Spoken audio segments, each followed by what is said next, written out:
Praise the lord.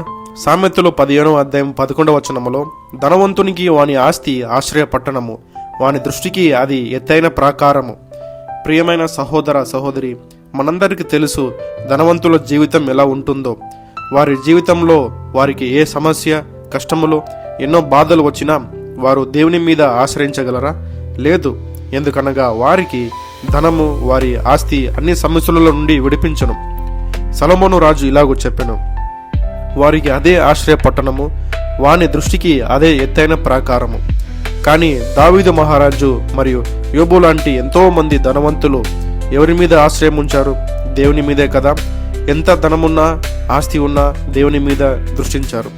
కీర్తనలు 15 దావీదు ఇలాగూ రాసెను, యెహోవా నా బలము, యెహోవా నా శైలము, నా కోట, నన్ను రక్షించువాడు, నా కేడెము, నా రక్షణ శృంగము, నా ఉన్నత దుర్గము అని దావీదు దేవుని దృష్టించెను.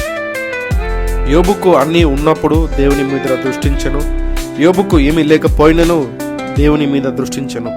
మనము కూడా ధనము మీద, ఆస్తుల మీద కానీ, మనుషుల మీద కానీ దృష్టించక జీవాధిపతి అయిన యేసు ప్రభు మీద దృష్టించను.